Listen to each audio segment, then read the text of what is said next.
guys, but that's a spoiler. Anyway.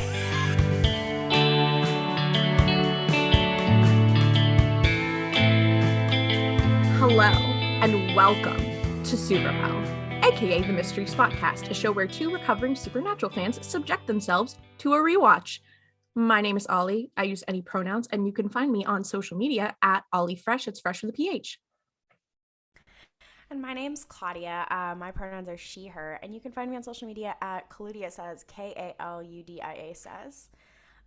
Today, we are going to be covering two episodes that cover quite a lot of ground. Asylum and Scarecrow, which are two episodes in season 1. And if I might add, I don't know why I remember these two from like my first time watching Supernatural. I remember these two with stunning clarity. They are like two of my favorite episodes, and I forgot that they were back to back. Well, I think both of them have some pretty like famous like gifable moments in them. That were popular on tumblr.com, and also like this was like peak when Supernatural was scary, so like it did have an impact on you. And also a special character was introduced in the second one. So I think something about these episodes too is like I think a lot of Supernatural is like a procedural, like you get a lot of them trying to figure out what's going on. And the last couple ones have been very like Sam and Dean centric and like what's going on with them internally. And these two are very much are like, yeah, that's important, but it's mostly about the actual mystery. Yeah. Which I really like. Like there's some symbolism in these stories about what's happening with them internally. But for the most part, it's just happening, and they are then being forced to reckon with their own stuff because stuff is happening, but not because it is a direct parallel with their lives. Yeah. Which I like. The best Supernatural episodes are the ones that follow the like procedural, like they have 3 beats. It's kind of like comedic, like rule of 3 kind of beats where it's like someone gets killed in the cold open, then somebody else dies the same way in the middle, and when they're investigating, and then somebody else is going to die and they save them when they're figuring it out.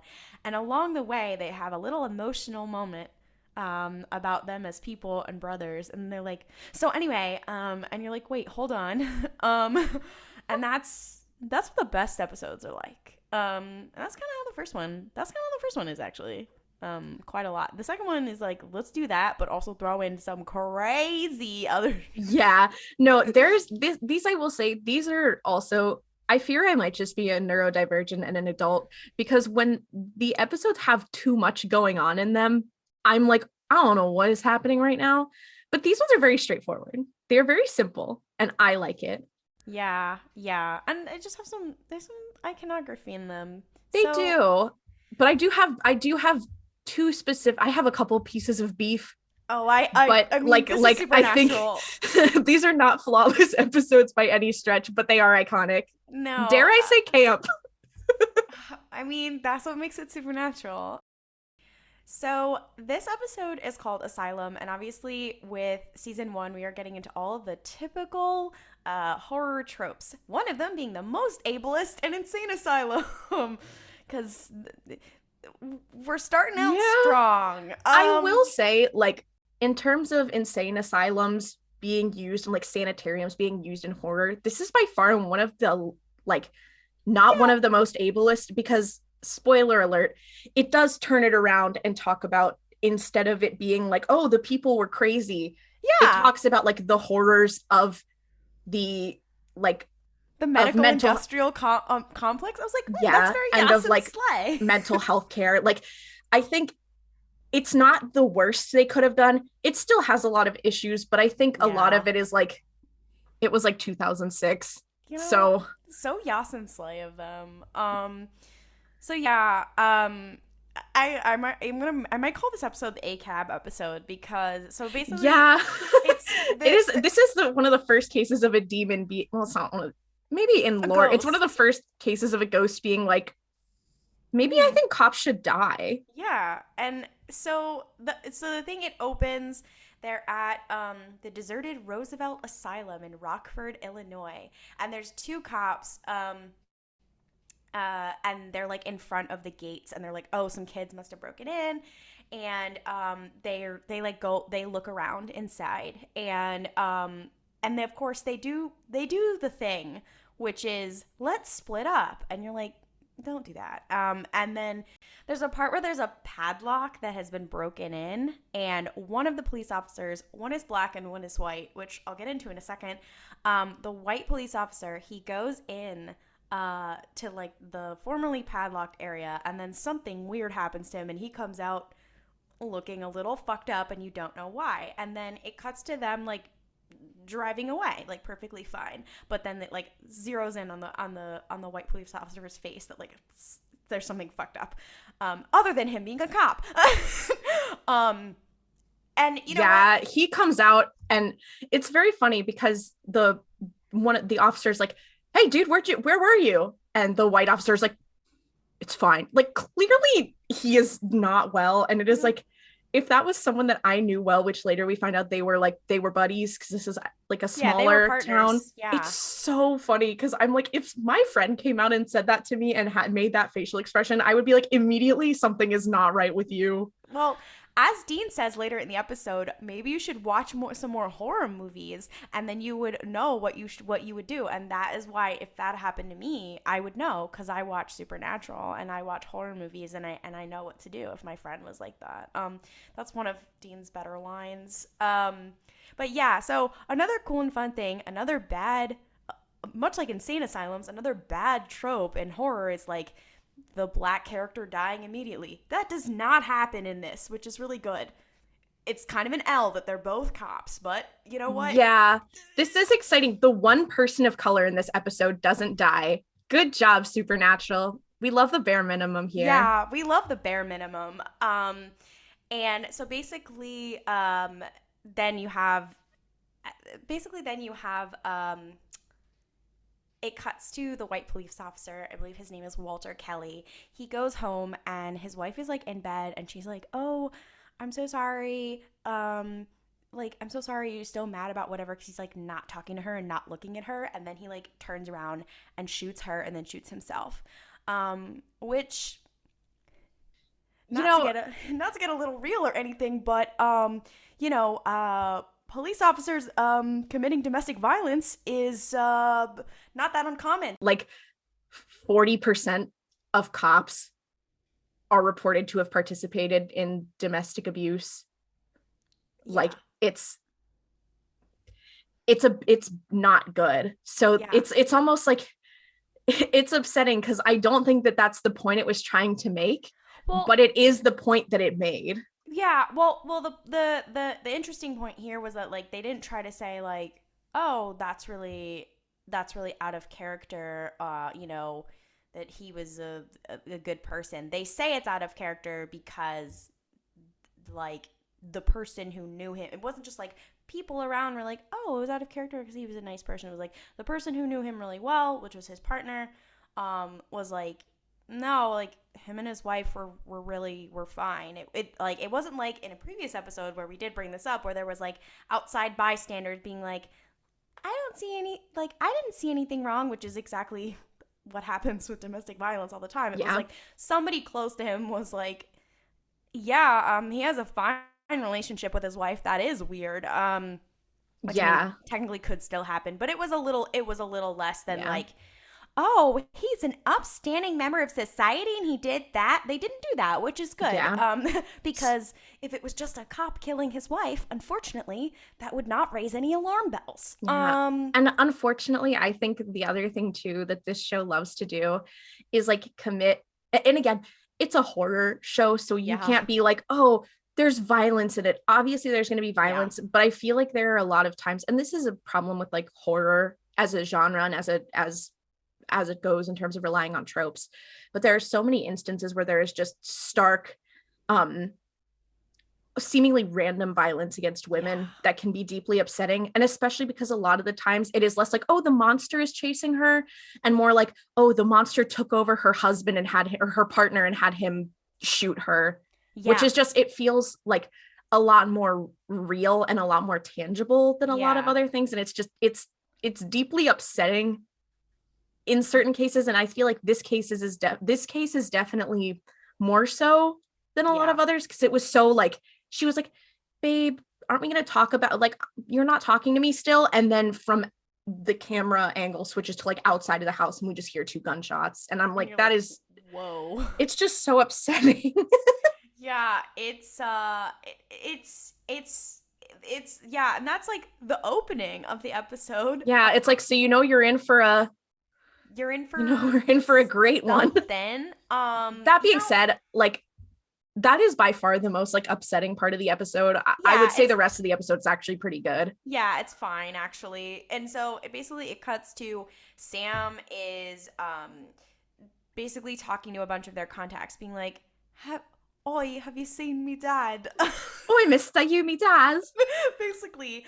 And Sam and Dean, they start arguing about like where he is, and Dean gets this creepy little text message with just coordinates in it, and they're like, I guess we gotta go figure this out on his little flip phone, because this is the early 2000s, and they do things like coordinates because their dad was a former Marine. Oh god, they're gonna cover that in the Supernatural prequel. We can't talk about, hey guys, in case you didn't know, did you know that there's a Supernatural prequel being produced about John Winchester, and it's being produced by Jensen Ackles, and Jared Padalecki was not invited?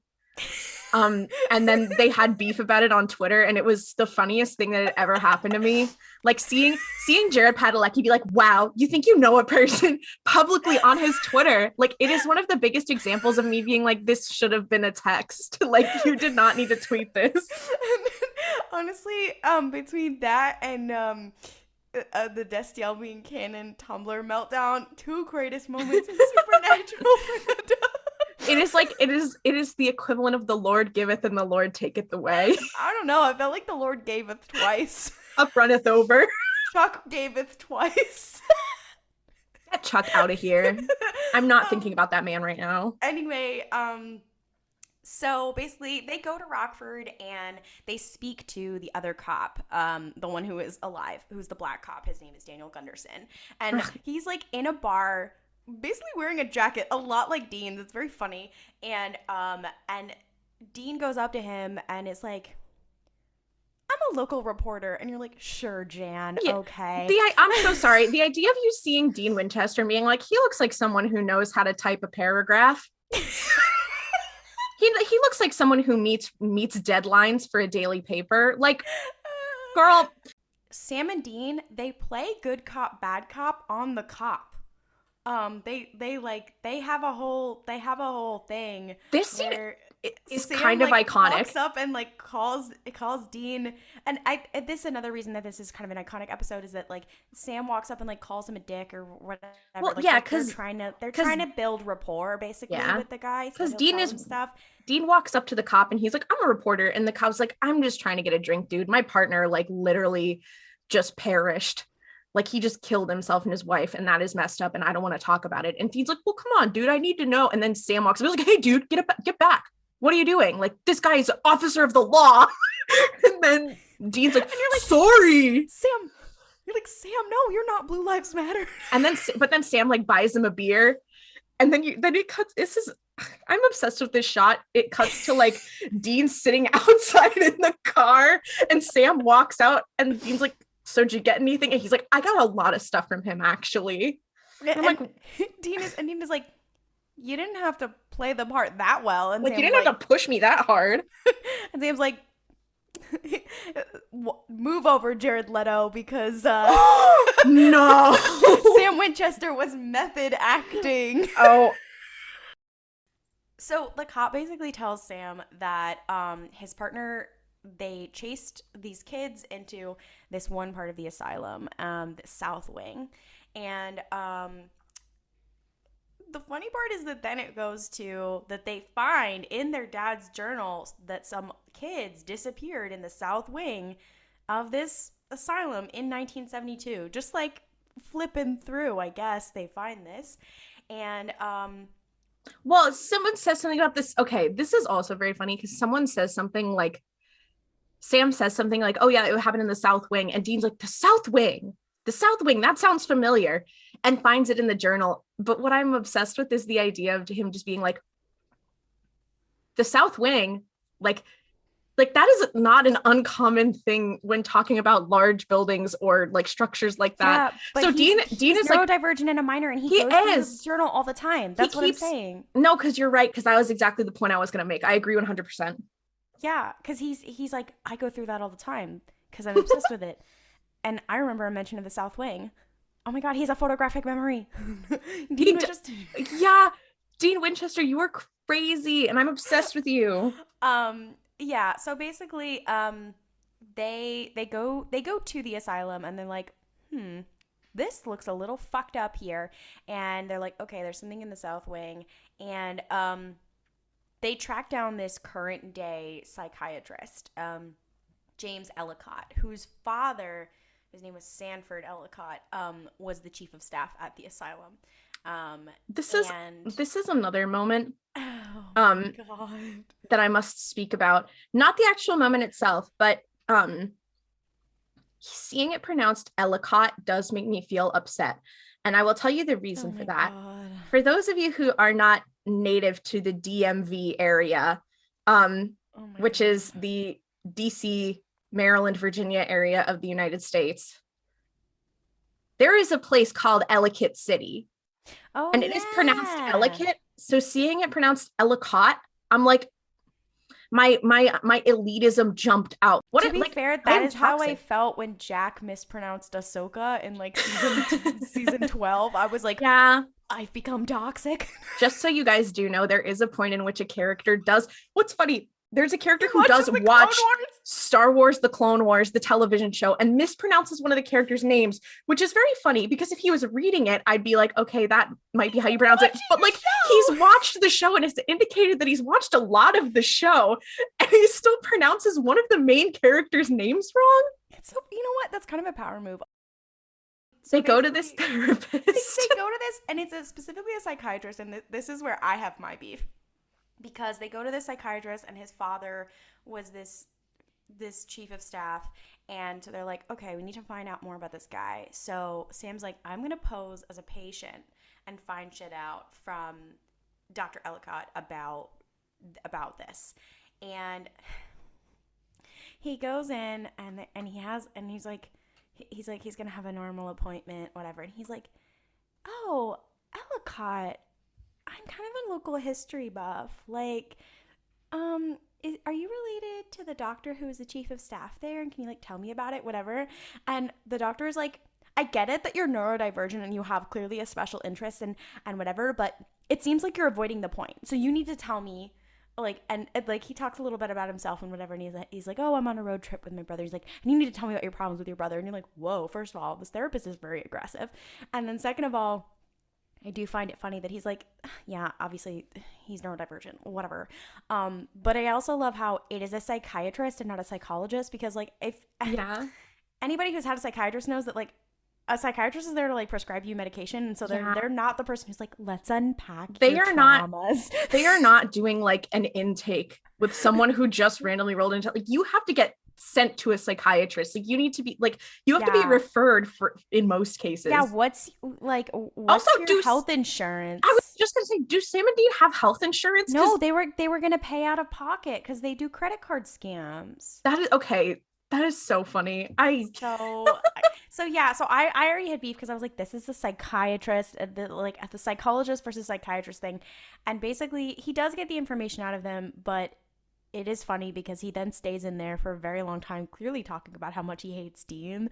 And he learns that in 1964, the patients rioted and they killed the doctor, and some other, like some staff and some patients died in the riot, and that the doctor's body was never found.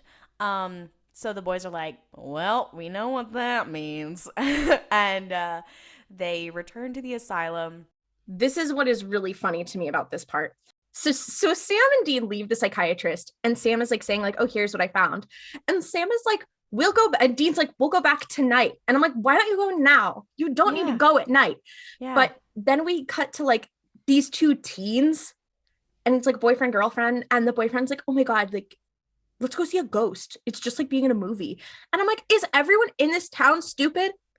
Yeah, well, and to be fair, to the girl's credit, she's like just like being in a movie. She's like, no, Yeah, she's I like, don't, I this is don't. stupid. This is stupid. She's like, you were gonna take me on a date and you took me here. This is stupid. Like, and to be fair, like if I thought I was gonna like go out to eat and like have a fun night and you took me to this decrepit, creepy fucking place, yeah, I'd be pissed too. Yeah, no, we're And done. We're through. We're breaking up. I'm yeah, sorry. which I'm too good for this. she does say later, and I'm like, good for her. And basically they bring her there and the two of them get separated and Yeah, they find her, and yeah, they go to the asylum and they find her like cowering, yeah, they're and like, they're like, oh "What's up, girly?" shit. And she's like, uh, she's like, my stupid little boyfriend brought me here, and now I don't know where he is. And Dina's like, okay, well, you need to leave. And she's like, I'm actually not gonna leave until I find my stupid little boy. yeah, and so Dean and Sam are like, fine, we'll split up. And Sam goes off to find the boyfriend Gavin, and then Gavin. and Dean is like, okay, I guess I'll stay with you and I'll help you get out or whatever. Here's another part where I'm like, what the fuck? Sam finds Gavin, um, and Gavin has to, like, he wakes up in a cold sweat, and then Sam is there, and Sam's like, what happened? Like, what happened? Whatever. And he's like, um, there's this ghost. There's this person, and he's like, okay, and what did it do to you? And he's like, it kissed me. And Sam is like, okay, well, like it could have been worse. And you're like, sir, this man was sexually assaulted This by a is ghost. this is a little teenager, Sam. You were talking to a literal like 16-year-old. And I mean, to be fair, Sam is like, did she hurt you? And he's like, she kissed me. And Sam's like, okay, but did she actually hurt you? And he's like, the psychological, and the kid says, the psychological damage that this will cost me will last forever. And I'm like, you are so right. Because if a ghost tried to kiss me, I would maybe die. Yeah, and the way that Sam is like, yeah, whatever the fuck. And you're like, Sam, that's Yeah, very problematic of you. Sam, you are canceled. Yeah. This is where he's like, okay. He's like, okay, well, whatever.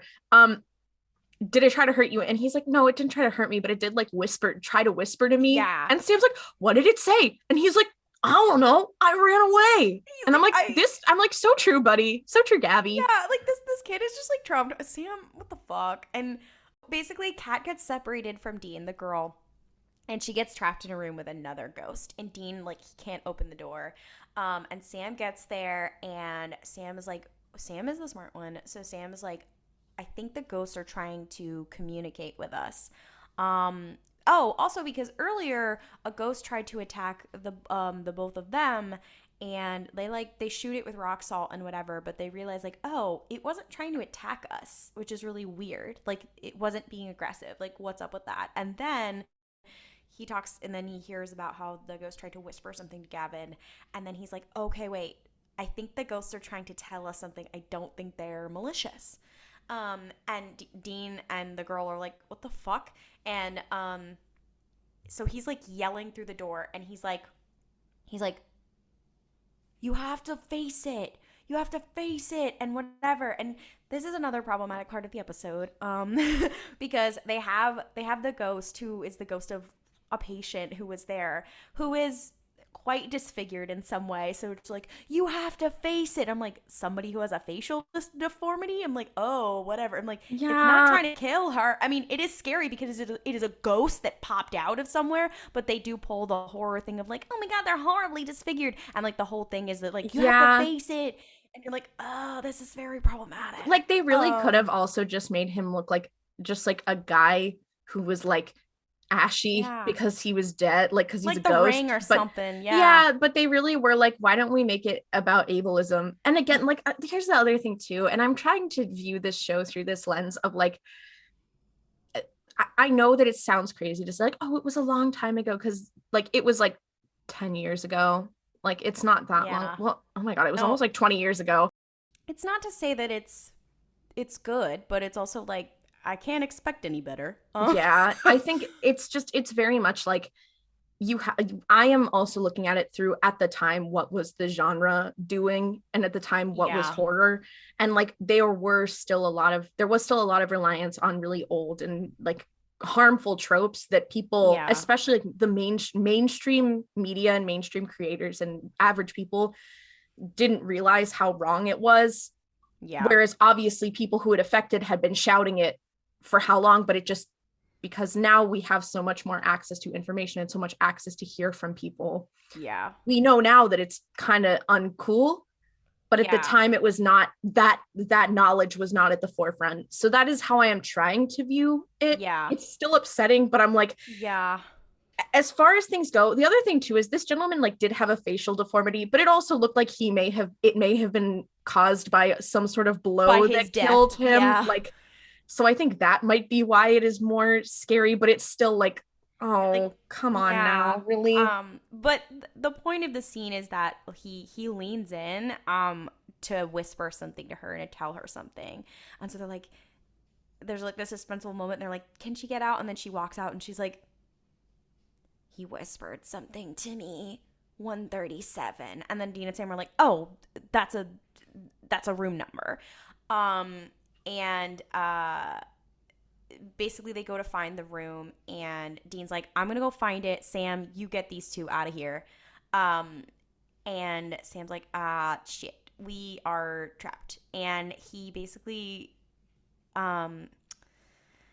he leaves Kat with a shotgun, and this scene is very funny. He's like, "Do any of you know how to use a shotgun?" And and Gavin's like, "No," and she's like, "Yeah, actually," and it's very funny to me. Yeah, she's like, "Yeah, my dad's taken me skeet shooting a couple times," and I'm like, you know what? That's Yasin Slow. So true. I listen. Usually, I do get tired of the trope that's like, I had 17 brothers, so I know how to fix a car. But I'm like, actually, this time, so true. Yeah, it's just like she's a more capable one. And Dean's like, Dean. Sam is like, okay, fine, let's go. And basically, then he gets a phone call on his little BlackBerry. And it sounds like it's from Dean, but it's like cutting out a little weird. And like for those of us watching, we're like, uh-oh, I don't think that's Dean. And there have been, some of the ghosts have pretended to be them in earlier in the episode, right? Have pretended to be somebody they knew earlier in the episode. Or correct me if I'm wrong. I believe that is a thing that occurred before. I think so. Yeah. Of them pretending to be somebody else. And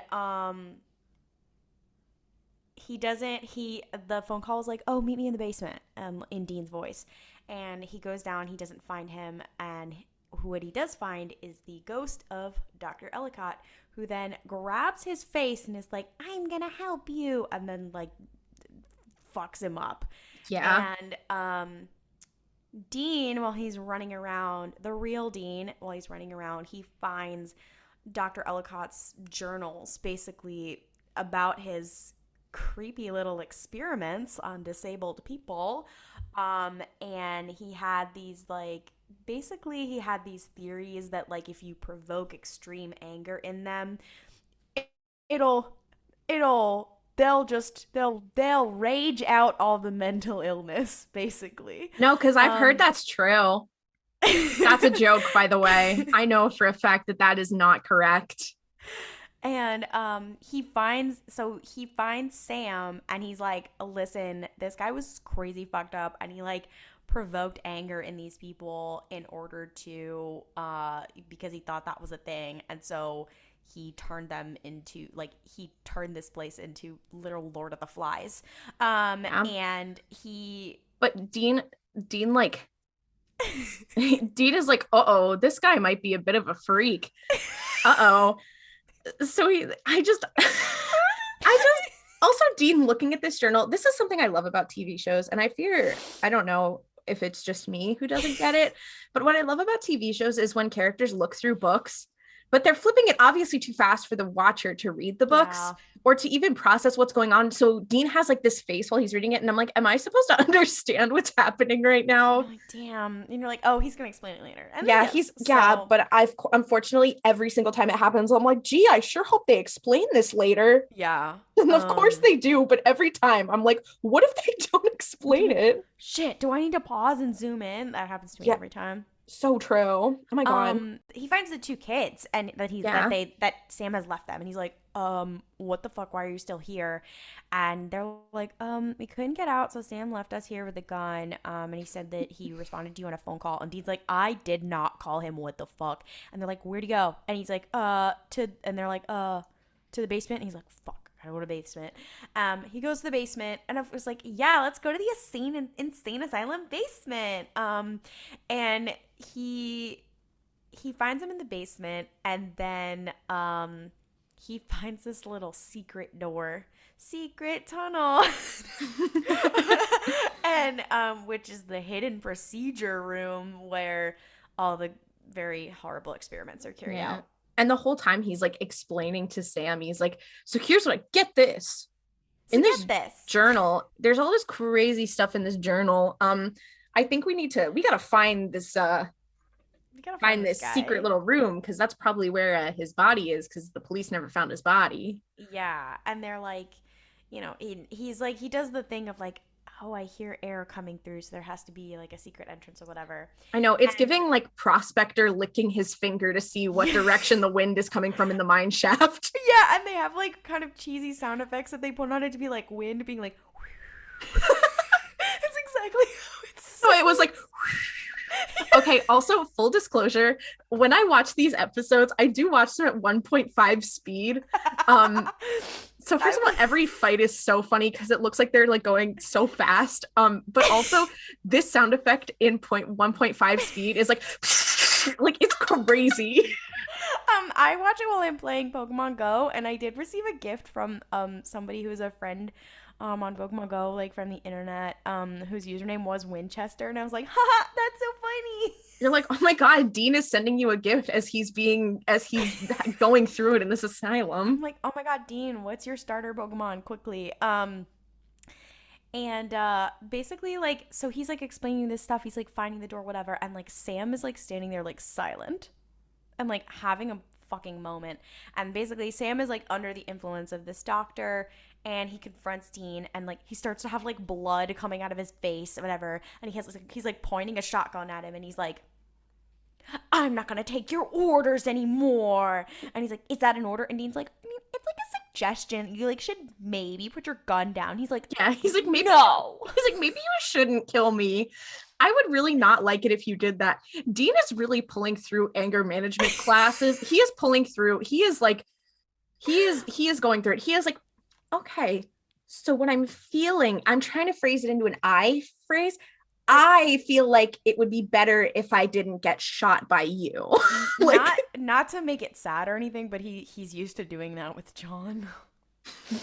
Oh, I just made it sad. Damn it, Klaudia. Shit. We'll get to how much I hate John Winchester. John, you're such a bitch. I hate you, girly. And okay.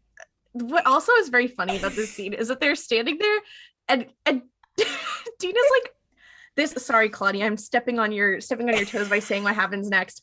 But Sam is like, Dina's like, come on, don't shoot me. And Sam's like, Dean's like, don't shoot me. This shotgun has rock salt in it. He's like, and Sam's like, yeah, he's like, you can't kill me. And Sam's like, yeah, but it'll hurt like hell.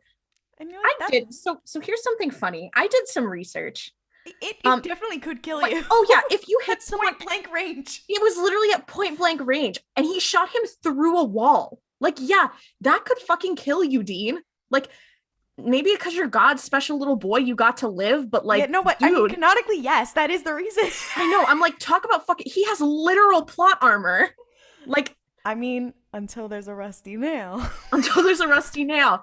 No, he has. Yeah, you know what? Wait, he can survive being shot through the chest with rock salt, but not a rusty nail. Oh, they're.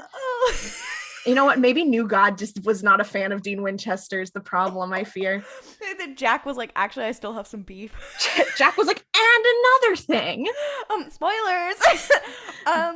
But so, it's just, yeah. I'm sorry. I'm just, the idea that he's like, I'm going to, it won't kill you, but it'll hurt like hell. It will absolutely kill him. Like, to be fair, like, that is kind of like sibling behavior. he was like, you can't kill me, it's full of rock salt. And he's like, well, so it'll hurt. Fuck you. And you're like, Damn. So yeah, he shoots him through the wall, like conveniently into the secret little room. And basically he's standing over him and he's like, "Why won't you let me go find dad?" Blah blah blah blah blah. And Dean Dean gives his gun to Sam, um, who then is like, "I'm gonna kill you," and then tries to shoot it, and it's clearly empty. And Dean's like, "You thought I was gonna give you a loaded gun, stupid?" Dean punches the shit out of Sam so that he is knocked out, and he's like, "The fuck."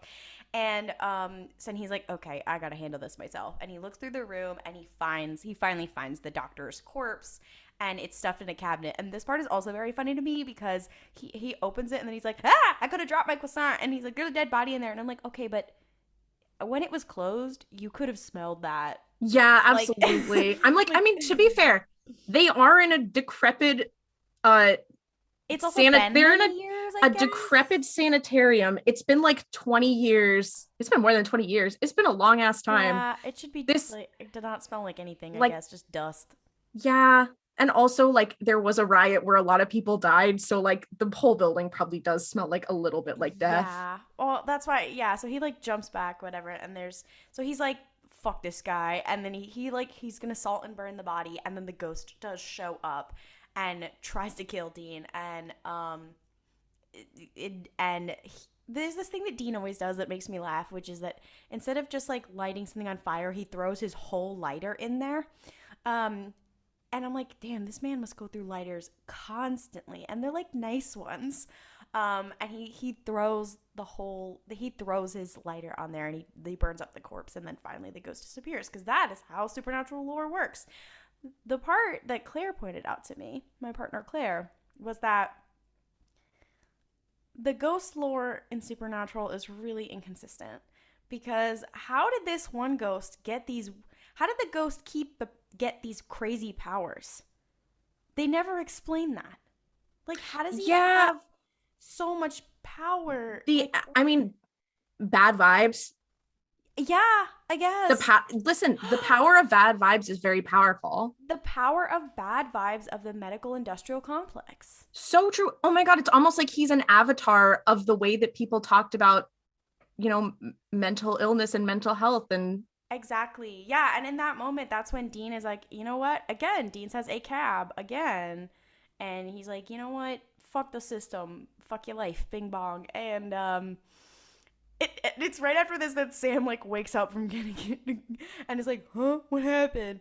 And they take them out of the they finally take them out of the asylum, and I think at this point is when, or maybe Kat, the girl, said it earlier, where she's like, "I'm gonna break up with this guy." Yeah, she did say earlier when Sam left them with the shotgun. She said, "If we get through this, if we get out of here alive, we are so breaking up."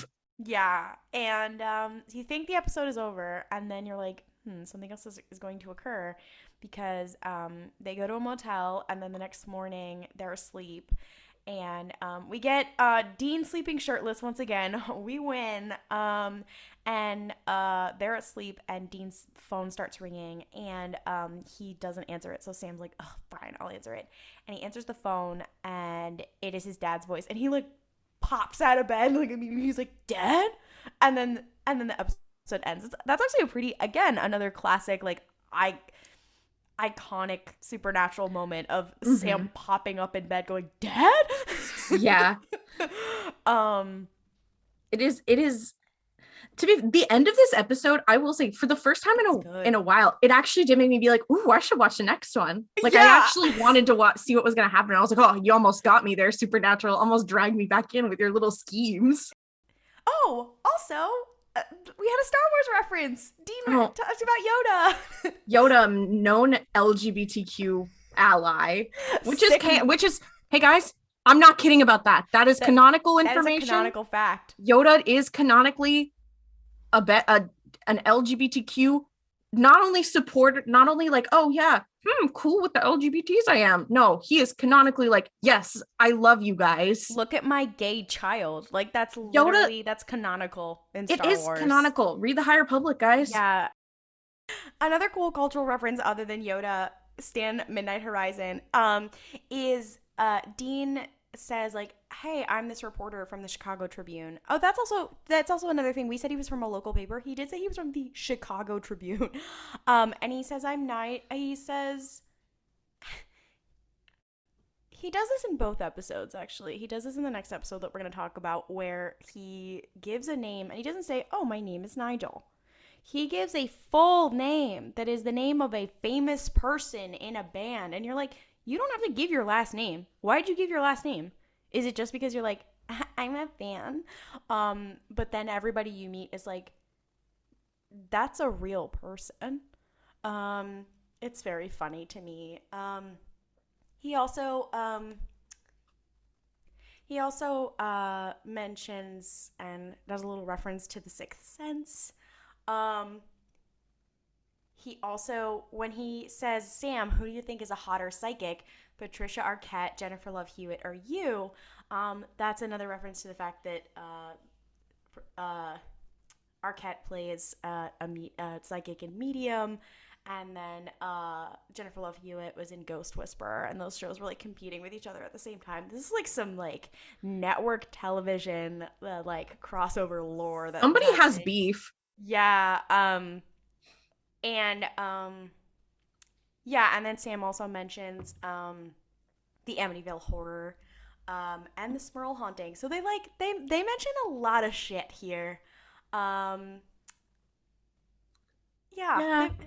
mention a lot of interesting and cool shit here. It's a pretty good episode. Also, I do want to add, I don't know why I didn't process what you had said earlier, but what's very funny is that you've said he said his name was Nigel and gave a full name, but you did not say that. Oh, I'm so sorry. He said it's Nigel Tufnell from the film This Is Spinal Tap, which just that just made me laugh, because I'm imagining being someone and being like, my partner just died and I'm so depressed, and someone comes up and says, "Hey, I'm the lead singer of like Big Time Rush." Like, Big Time Rush. I don't know why I feel like Big Time Rush is this generation's equivalent to Spinal Tap, but I digress. I feel we must move on. Anyways, so yeah, I think that episode it has its problems, but it's a pretty solid episode. Yeah. And shout out to their commentary about the medical industrial complex. And shout out to all of the patients who, rose up and killed that doctor. That was very Yasin Slay of you. I'm sorry that you guys got hurt very bad in the process, but good job.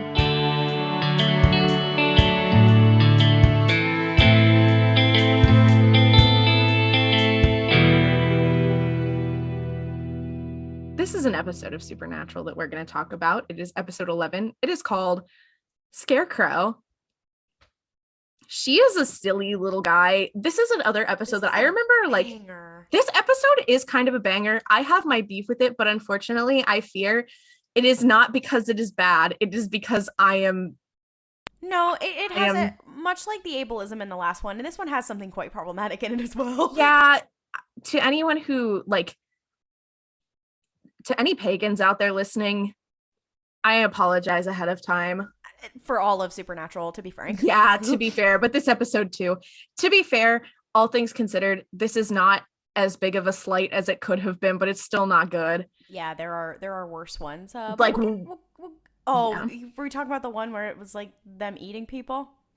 Is that the one you're thinking of? No, I'm thinking of, there's a lot of really bad ones. The Collection of Gods episode? That is the one where Gabriel is like, I'm gonna pretend to be Loki. Yeah, that was... Shout out to when Supernatural was now part of the Marvel Cinematic Universe. So, the scene is set. Burkittsville, Indiana, 1 year ago. There is a newlywed couple who is walking out of this gas station, and all the people are like, "Oh my gosh, have a nice trip, be safe." And the husband is like, "Oh my gosh, thank you guys so much." And the wife's like, "Yeah, everyone here is so nice." And there's a girl who's probably a very young adult or older teen who shakes the guy's hand, and she looks at his arm and she's like, "Oh, that's a cool tattoo." And he has this tribal tattoo almost. It's very problematic. But he's like, oh yeah, thanks. And then the couple gets in their car and they leave. A fun fact about that shot also is that Claire, my partner who was watching with me, was like, that's the same like street set that they used in like the last episode. And I was like, horrible news. They do use the same 3 parts of the Warner Brothers lot and random parts of Vancouver. So, yeah, if you look closely, especially the motel rooms are always they're always the same with a little divider in them and everything. But yeah, that little opening right there is an exact street used in a bunch of parts of Supernatural. Yeah. So they're on the highway and both of their phones die and they're having like car trouble, so they pull over and they see a house. They think they see like a nearby house and they're like, oh, we should. The husband is like, I'm gonna go check it out, and she's like, I really don't think we should do that. And he's like, well, we can sit in the car all night or go over there. So they're walking and they see this scarecrow and they're like, ooh, that scarecrow is really nasty. And they go to keep walking and the wife like looks back over her shoulder and the scarecrow like turns its head to look at them. And they're both like, okay. And she is like, we need to hurry up because I don't want to do this right now. That's such a valid reaction. Like usually they'd be like, oh my God, whatever. And her reaction is, I don't think I have the bandwidth to deal with this right now. No, literally. Let's wrap it up. She's like, we gotta go. But they keep walking and then they hear a noise behind them and they're like, okay, no, we're not doing this. And they start running to their car. And then as the woman is running, she turns around and the guy is gone. And she's like, oh no. So she's like shouting her name, like his name. And she's like, where's my husband? And then she trips and backs up and sees that her husband, it's his corpse and he's dead and he's been like maimed.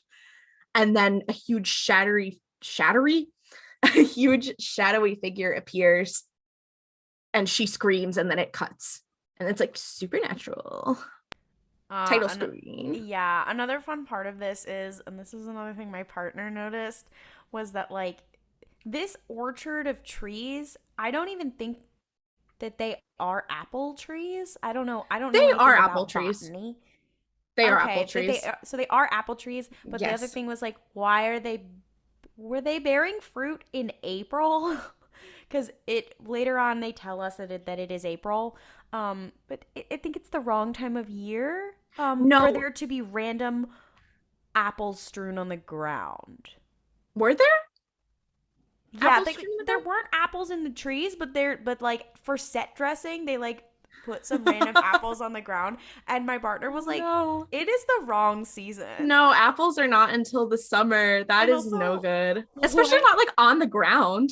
Like they haven't grown and then fallen off. Like yeah, and also why are there random hay bales? Like it looks like a haunted hayride situation. It looks like somewhere people go to pay to pick apples. Yeah, or to like be scared by a scarecrow. Me being like, the scarecrow was really scary, but it's also the wrong month. So I love that for us. So we get to the present, and if you'll remember at the end of the last episode, it ended with Sam getting a call from their dad. And so this picks up like in media res, like with Sam on the phone. And he's like, oh my God, Dad, where are you? Like, what is happening? And their dad is like, Sam, I'm okay. I need you to trust me. I can't tell you where I am, but I'm chasing after the thing that killed your mom. And I know about Jessica. I'm so sorry. I would have done anything to protect you from that. I'm so sorry. And Sam's like, what do you mean? And he's like, it's a demon. And I need you to not look for me. You can't look for me right now. I'm doing my own thing. Here, write down a list of names. Like, I'm going to give you a list of names. You need to write them down. Because you need to do something. He's like, no, Dad, like, I'm not going to write down names. I want to come find you. And he's like, Sam, you need to not do this. And he's like, please write down what I'm about to tell you. And Dean is like, okay, give me the phone. And this part is like so sad to me because Sam is like, no, Dad, like, where are you? And their dad is clearly like it's okay, Sam. Like, just don't worry. Like, very comforting almost. Hands the phone to Dean, and we don't hear what John is saying to Dean, but Dean is like, and he's like, Dad? And then he says, and he goes, yes, sir. Very like formal. Literally. So he's like, yes, sir, and writes down the names of 3 couples, and then the phone call ends.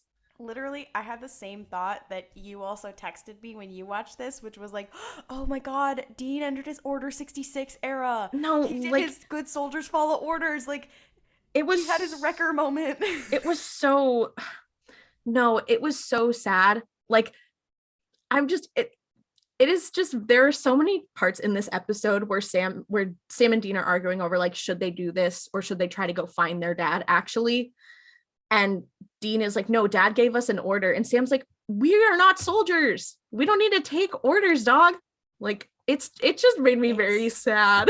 This is the first episode where you find out John Winchester abused his children. Yeah, like, it's especially Dean. Like, Dean has older sibling trauma, but like to an intense amount because John Winchester also was a piece of shit. Yeah, and I'll give the show this, like, it's been a while since I've seen where he started from, and where he started from is very much like, Sam, you're wrong, of course, whatever. And by the end, he's like the person who, like, they call them team free will, and he's all about like, you know, he's all about like, absolutely not, I wouldn't do that. And like, that's actually kind of a big thing for him. It's a big arc for him to be like, actually, nah, fuck my dad. He's terrible and I hate him. Yeah. And I'm like, that's so Yas and Slay of you. But like watching the beginning of it, like I got hard. Genuinely upset. No, like, it's so hard. Oh my god. A fun little spoiler. I was reminded of how angry I was when I watched the finale and a certain person had gone to heaven.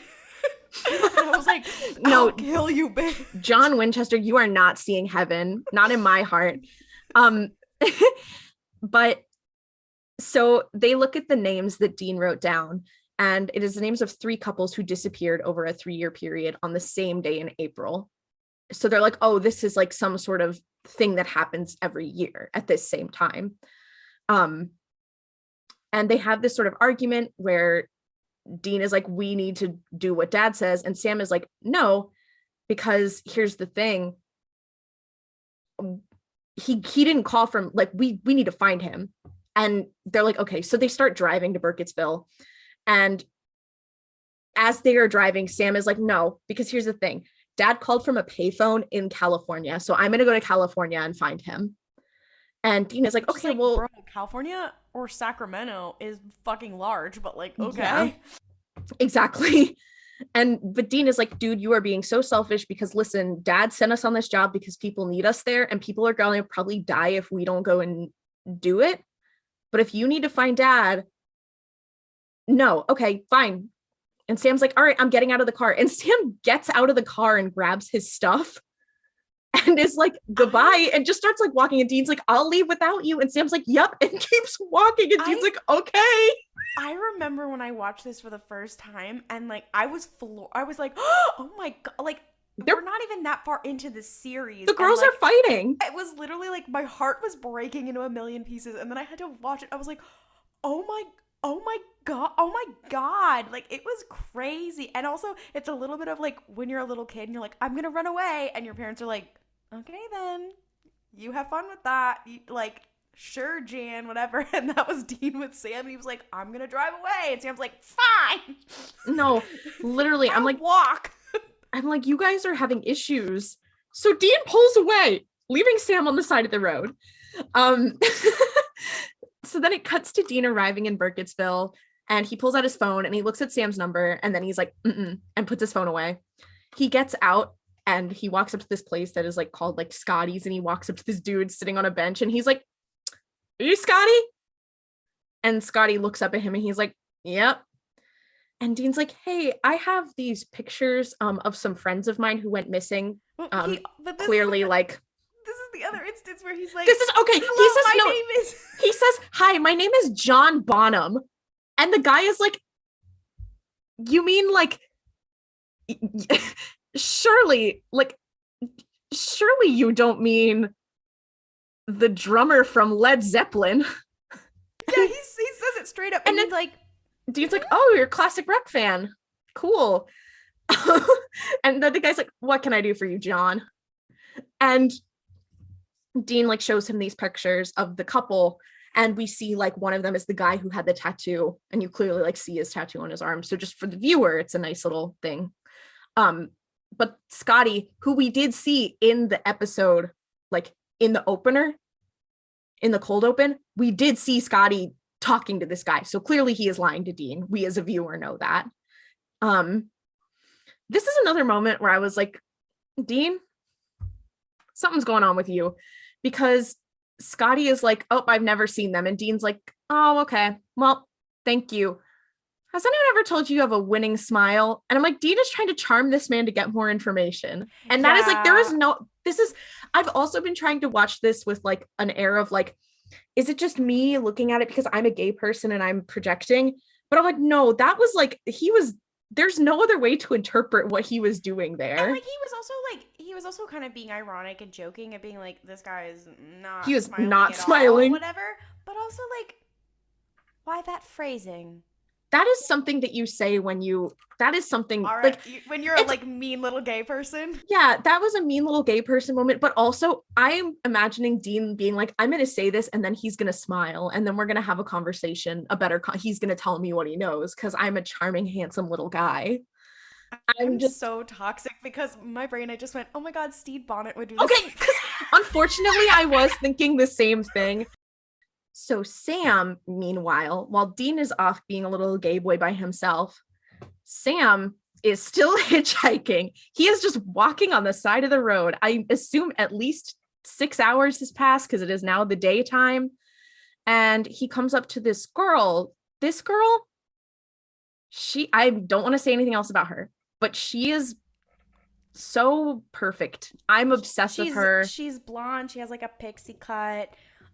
She's wearing like your typical girl in the early 2000s Supernatural uniform, which is leather jacket, some form of Henley underneath, and some, I think, bell-bottom jeans with a large belt. She's wearing bootcut jeans with. She's wearing boot cut. She's not wearing a belt. She's wearing bootcut jeans with low-rise pants, which is like heeled shoes to hitchhike. Yeah. But I digress. I don't care. That's very Yes and Slay of her. She looks like she could be in a Forever 21 magazine. A magazine. How old am I? Anyway, but Sam sees her and is like, oh my God, hey. And she's like, hi. And he's like, are you hitchhiking? And she's like, yeah. And he's like, where are you going? And she's like, I'm not going to tell you. You're a weird guy on the side of the road. Which is Sam's very valid of her. Yeah. And Sam's like, oh shit, so true. And then a dude in a van pulls up. And I was like, you guys need a ride? And they're both like, oh, yeah, yes. And he's like, okay, I'll take her. But dude, you are not coming. So he's like, no homo, bro. Yeah. So she gets in the car and pulls off. And he's like, oh, so you trust van guy more than me? And she said, exactly. Which is, dare I say, the most iconic entrance of any character on this show. Yeah. Sorry, Cass, your entrance sucks eggs compared to hers. So Dean, we cut back to Dean. And he is trying to talk to like this couple, the Jorgensens, I don't remember. He is talking to them and we know them as viewers as the people who the couple was talking to in the cold open. And he doesn't get any luck with them. He's like, oh, who are you? Who are they? Do you know them? You know, my friends. And they're like, no. But their niece, Emily, sees the picture that Dean has of this guy, Vince, who has the tattoo that we saw earlier. And she is like, oh, yeah, no, I saw him a little while ago. He came through here. Clearly going against what her aunt and uncle have just said. And she's like, how could you forget? And they're like, oh, yeah, we definitely saw him. Yeah, for sure. Yeah, we've totally forgot. Oops. And Dean's like, oh, like, can you tell me where they went? Whatever. And they're like, yeah, they left and they just went out on the interstate. And he's like, can you tell me like which way? And they're like, yeah, okay. Yeah. So And he just starts fucking driving. he's like, goodbye. Um, but he's driving, and as he is driving, something that we have not seen for a while, his little DIY EMF meter goes off in the back seat of his car as he drives past this orchard, and he's like, oh, something's going on here. So he gets out and walks into the orchard, and he's looking, and he sees a scarecrow, and it's holding a sickle, and he's like, oh, and he's like, that is weird. And he does say, he says, this scarecrow, he says, he calls it fugly, which is that's one of his most iconic lines. Yeah. Like, you're fugly, dude. Like, you're fugly, dude. I'm like, I'm obsessed with him. Mean little gay person. The writing in this episode, so true. But he like leans in to look at it, and he notices that the scarecrow appears to be made of human skin. And what clues him in is that it has the same tattoo as the guy from the picture, as the guy who died, as the husband. So he's like, oh, uh-oh. So he leaves and he goes back to town, and he pulls into like the gas station, which like Emily and the Jorgensens, like her family, appear to assume like run or work at. And he's like, so what's going on with this town? Everyone's super nice here. And she's like, yeah. And he's like, are you local? And she's like, well, no, the Jorgensens are my uncle and aunt, and my parents died. So I moved here when I was like 13.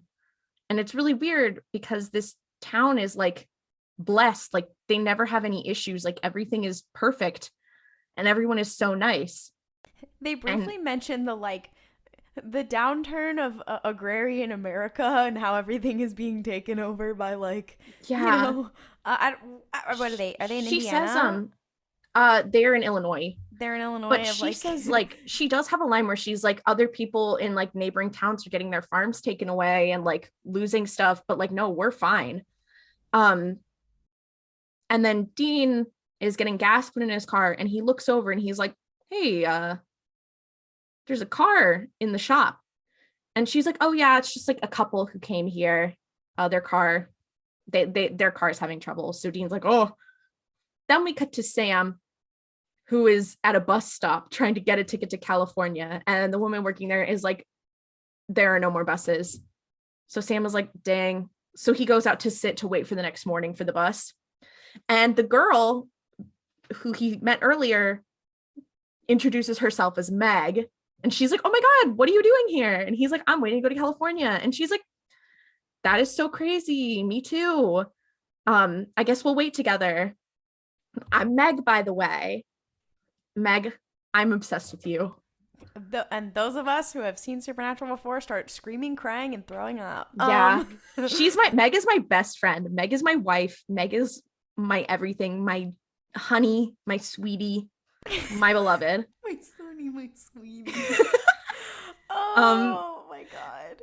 So Dean goes into this cafe, like it's almost like a diner, and it's the place that Scotty, the guy from before, is working at, like his place. So Dean goes into the cafe and sees this couple who's stranded, and Scotty is like, oh, I'm sure these people want to eat in peace. And Dean's like, we're just having conversation. And Scotty puts down a plate of apple pie for the couple, and he's like, oh yeah, it's apple pie. It's our specialty here. And Dean's like, I'll have a slice of that, which is their first introduction to the fact that Dean Winchester is a pie enjoyer. Yeah. Which becomes... There's so much lore in this episode. Yeah, I know. And pie is one of those things that we see Dean eat a couple times in canon, and then people make that his entire personality.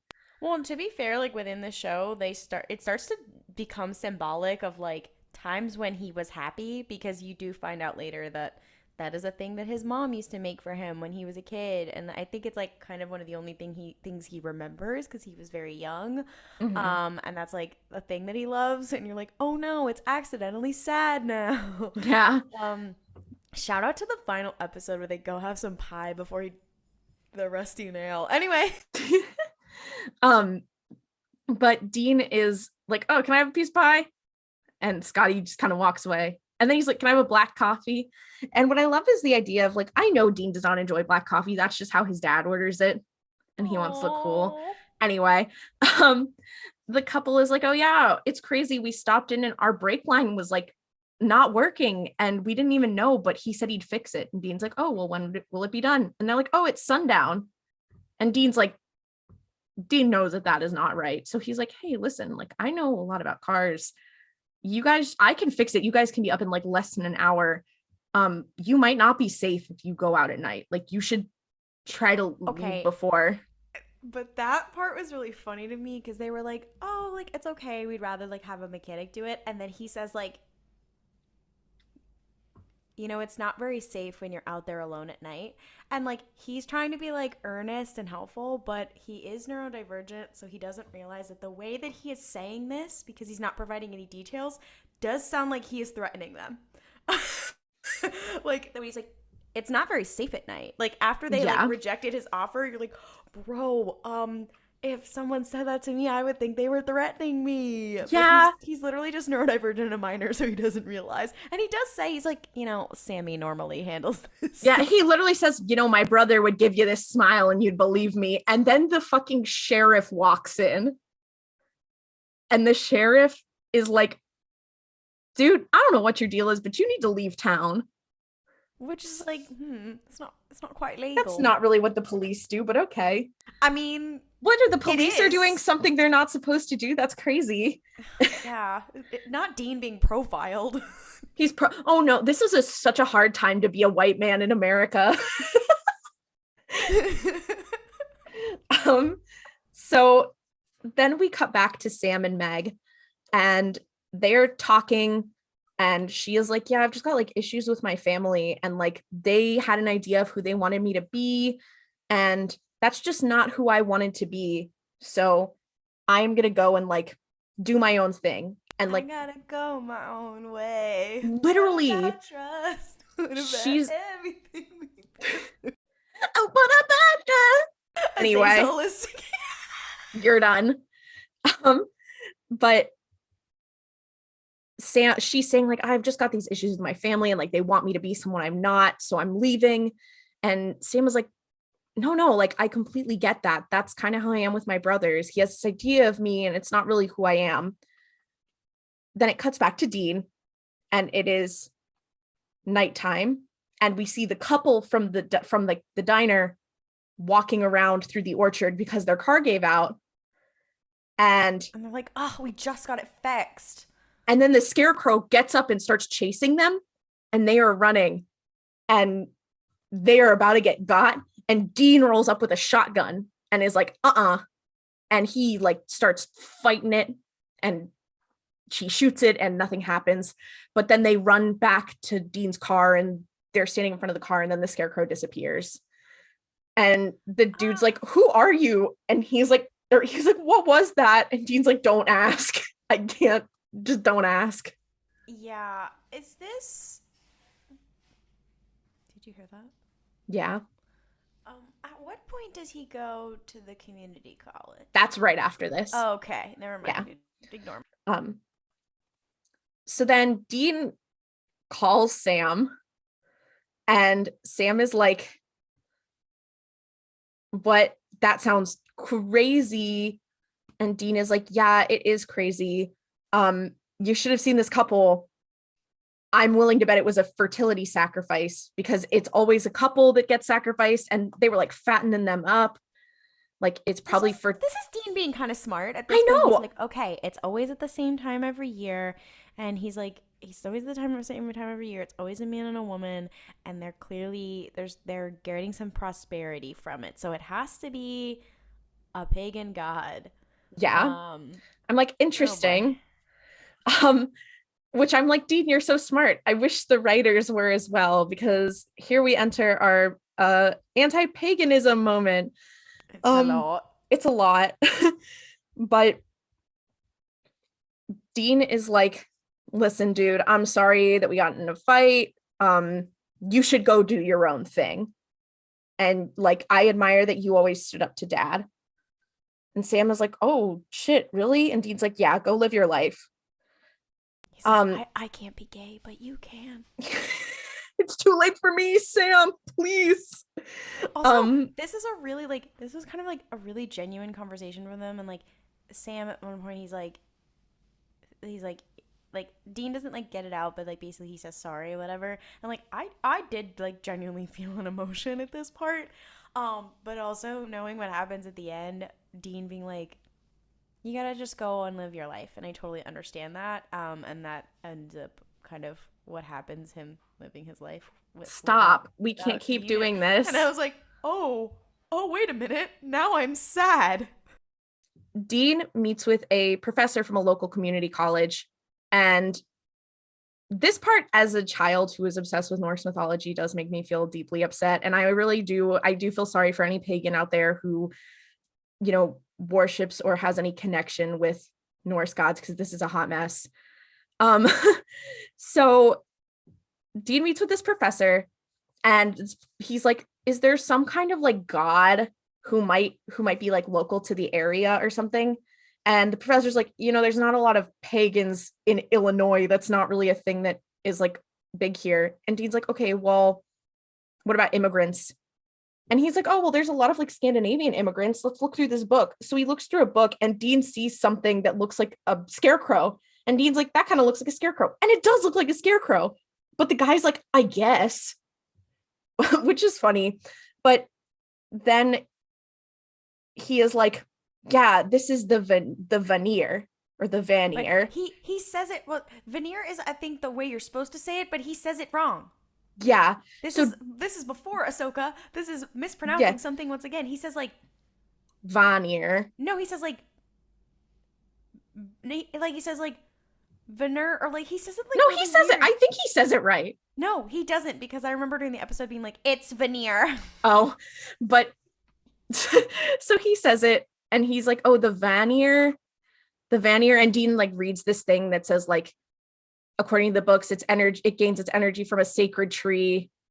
And it's like a thing that can sometimes do fertility rituals, which drives me crazy, because like the Vanir are a lot of major Norse gods fall under that umbrella. Yeah, it's like a class of gods. It is, yeah, it's not like, oh, this is one little guy. Like it's, and also like the idea that it's like, oh, its energy springs from a sacred tree. I'm like, hey, horrible news about Norse mythology. It is not like a sacred tree. It is the sacred tree. Like Dean is not setting Yggdrasil on fire.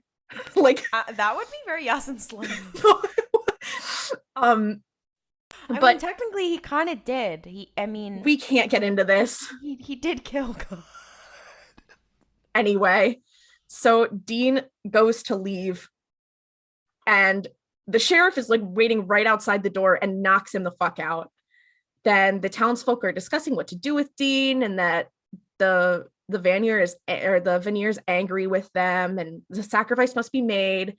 And the Jorgensens are like, please don't make us do this. And the sheriff is like, dude, your niece Emily needs to be used as the female sacrifice, and we can use the dude Dean as the sacrifice, because all of the other people we have tried to sacrifice this year have gotten away because of him.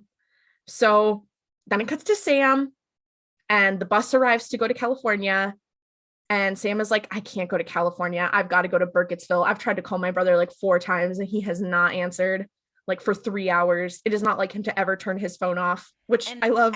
Terminally online Dean Winchester. Well, he hasn't answered, because in the last scene, Dean has been thrown in a bunker. Yeah. So, but Sam is like, that is not normal. And Meg comes out, and she's like, no, but like your brother, he's the one you're trying to leave behind. And Sam's like, well, it's family, and I can't. So he leaves to go do whatever. Then we cut to this cellar that Dean and Emily are being kept in, and she's like screaming, crying, throwing up. Not really, but she's freaking out. And Dean's like, you had no idea what's going on. And she's like, I did not. This is freaking crazy. Like, I knew something weird was happening in this town, but I didn't realize it was like murder. I thought it was just like some weird like other thing. And Dean's like, okay, well, I need you to calm down, because we need to cut down a tree. Or we need to burn a tree. We need to destroy a tree that this Vanir is tied to. And she's like, I feel like I've heard them talking about a tree, but I don't know where it is or what tree. And then the door kind of opens, and it's the townsfolk, and they take Dean and Emily and tie them to trees in the orchard. And the aunt and uncle are like, I'm sorry, we have to do this. This is for the greater good. Thrawn reference! Just like Thrawn. But they're like, this is for the greater good. And they leave and they're tied to these trees and they're crying. And well, she's like freaking out. She's like, what are we going to do? Do you have a plan? And Dean's like, yeah, I got a plan. Clearly does not have a plan to get out. It's like the SpongeBob title card, 3 hours later. No, literally. So it's like the sunset and he's like, Dean's like, do you see the tree? And she's like, I can't really see from here. I don't know. And he's like, oh shoot, we don't know if like the scarecrows come yet. Then Sam rolls up and frees them. And Dean's like, oh my God, did you see the scarecrow? And Sam's like, what scarecrow? And they turn around and look and the scarecrow is gone. So they start like booking it. They're like, we got to get out. We'll come back in the morning for the tree, but we got to get out. And as they are running, all of the locals show up and they're surrounded and they've got like guns and stuff. And Emily is like, please let us go. And then the scarecrow kills the aunt and uncle and the townspeople all run off. And Dean, Emily, and Sam also leave. Then the next morning, they roll up to this orchard and they're walking around and they find this tree that has a bunch of runes inscribed on it, which is very funny to me because I'm like, how old are these runes? Because a tree would grow, like that is not how trees work. It's a special magic tree. That is true. I also did just realize they could have just been recarving it every year. So that, yeah, unfortunately, I feel that this, I can't fault them for this one. This could be, this is just. Also, you were saying, oh, it's just a tree. It's not like the great tree or whatever. But like there are all kinds of mythology. There's like, you know, spirits that are tied to a tree. I'm like, oh, for sure. That's more of a spirit. When you're talking about the veneer, they're like a class of god. Yeah, like that is like, so, like for those of you who know anything about Norse mythology, like Freya, who is the god of like fertility, is a veneer. Like it's not a little thing. Anyway, this is a me problem. I still really liked this episode. Yeah, I know. You're like, God damn. They always do something like this where it's like one thing makes me be like, oh, come on now.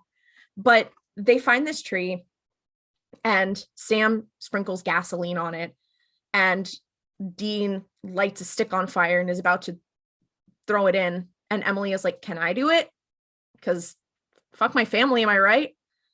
So Emily sets this tree on fire and the town goes up in, or the town, oh my God, the tree goes up in flames. Then we cut again and it is Emily getting on a bus and Sam is like, do you think she'll be all right? And Dean's like, yeah, I think so. Do you want me to drop you off anywhere? And Sam is like, no, I want to find Dad. And I think that, you know, Jess and Mom are dead and you are alive and I'm alive and we're going to get through this together and we're going to find Dad together. You can't get rid of me. And Dean's like, you okay. Can't get rid of me, bitch. And then also they're like, oh, well, like, what's going to happen to the town? Like the townspeople have been ritually sacrificing people. And it's like, well, their town is about to get super fucked up because now it does not have its cool little god. Because of gentrification. Gentrification will come for this town. So what's worse? A pagan god on the loose or gentrification? The jury's still out. Then we cut to a van. And in the van, we see Meg, the girl who was hanging out with Sam. And the guy is like, oh, where do you want me to take you? And she says, why don't we pull over? And he's clearly like, oh, okay, we're going to make out or whatever. And she's like, he pulls over off the road and he's like, oh, okay. And she's like, oh, hang on, give me 1 second. I need to make a call. So he pulls out his cell phone and is like, oh, here. And she goes, it's not that kind of call. Pulls a goblet out of her bag and then slits this dude's throat with a knife and catches the blood in the cup. Then she recites like this incantation and the blood in the cup starts like making little, like, it looks like an Arctic Monkeys album cover. It's popping up and down. And she's like, why did you let me kill Sam? I could have even killed Dean too. And then we hear this like ethereal sound and she makes kind of a face about like, ugh. And then she's like, yes, father. And then we get the credits. And you're like, ooh. It is crazy. It's also very funny to watch because you're like, the demons do not do any of that shit later on. They really just throw that away. But I love the panache in the first season. So I know. I'm like, so true. It was like, oh, also before that, when Emily, like, they see her off on the bus, and Sam and Dean is like, Dean's like, you're gonna stay with me? And Sam's like, yeah, you can't get rid of me, bitch. And he's like, we're gonna finish this together. That was another moment of me being like, but they don't. I mean, to be fair, they do the big shebang together. I mean, both of them were gonna die eventually. I mean, they kill God, but like, they don't. In a way. From a certain point of view. You're done. You're done. There's something in the trivia for this episode that's like, it seems to be influenced by the story of American Gods, and I was like, horrible news. I don't think it was. Also, apparently, Dean's has a contact named Robin, who's a woman who will appear in season 9. Oh, which I did not know. When I saw the list of contacts when he opens his little flip phone, I was like, I bet there's important people in here, but I don't think Bobby's on there.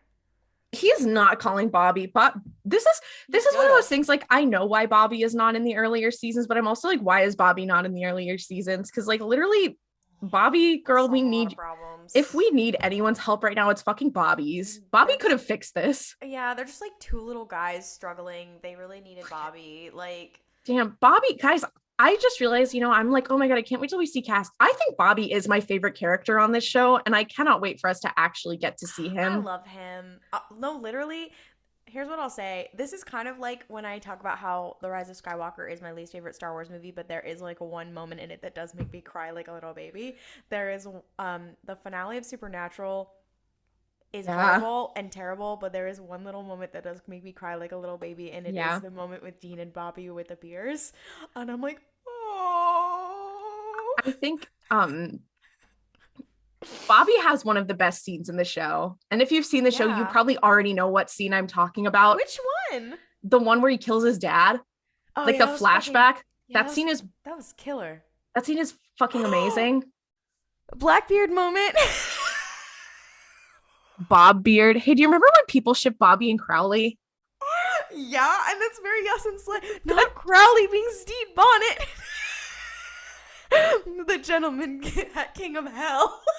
Gentleman demon? I mean, that's what he is. He is the gentleman demon, because nobody else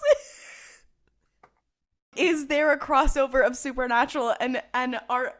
This we need to find out right now. Guys, No, this is important. Supernatural, our flag means death. Wait. I was about to say, if there is one, I'm gonna jump off a bridge, maybe. Come on, I might not be searching correctly. Our flag means death crossover. Are you ready? We may need to play a little Name That Ship. Are you ready? Yeah.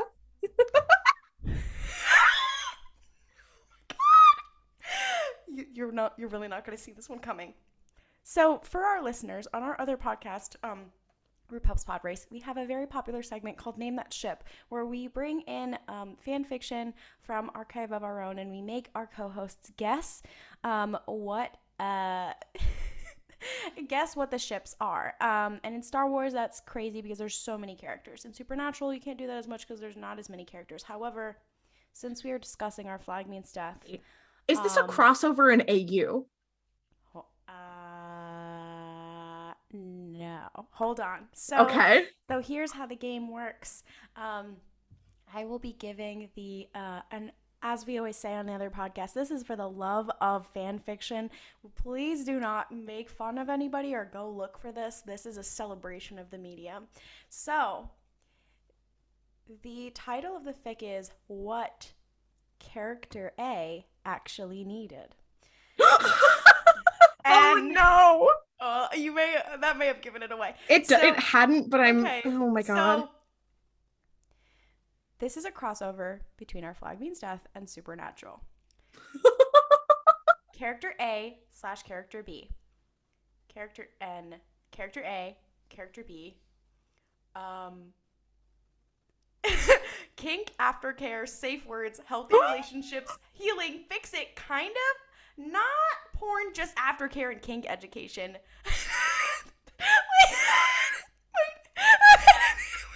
It's okay. Wait. Educating healing character A, educating character A in healthy kink, consent. Also, a fun part of this fic says requires no knowledge of supernatural, much like this podcast. Who do you think it is? I have two guesses. Okay. One, I don't know why it would be this. I feel like I've had a fucking prophetic vision as to who I think this would be, but I fear that it might be, okay, it is not Crowley, correct? No, it is not Crowley. Is it Izzy Hands? And okay, yes, it's Izzy Hands. Is it Izzy Hands? And I don't know why this would be, but this seems like the character's who knows the most. Is it Gabriel? Yes, it is! Gabriel Izzy Hands? Yes, this includes sub Israel Hands and Dom Gabriel. Get the biblical angel Gabriel and Izzy Hands, the pirate. Do you think I'm not against it though? Listen, I don't hate it. This makes me. This is so upsetting to me. But it's not. Is this called terrible. What Izzy actually needed? Yeah. What Izzy Hands actually needed. Yeah. Yeah. I don't hate it though. Like I don't love it, but I don't hate it. You know what? I don't feel good. We need to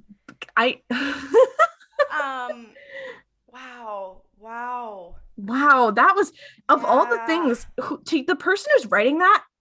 Goddamn. Yeah. You might be an icon. I fear you may be the coolest person. So, a lot happened in these 2 episodes. Thank you for listening. Make sure you follow us on social media at Mysteries Podcast on Twitter, Instagram, and TikTok. Sorry for the influx of Our Flag Means Death TikToks on our TikTok account. And make sure you rate and review us on Apple Podcasts, Spotify, Podchaser, Overcast, whatever your podcatcher is. If you want to hear more from us, please check out RuPaul's Pod Race, our queer Star Wars podcast that we are 2 of the hosts of, also wherever you get your podcasts. We'll see you 2 Tuesdays from now for more slaying people, queer baiting things, the supernatural business.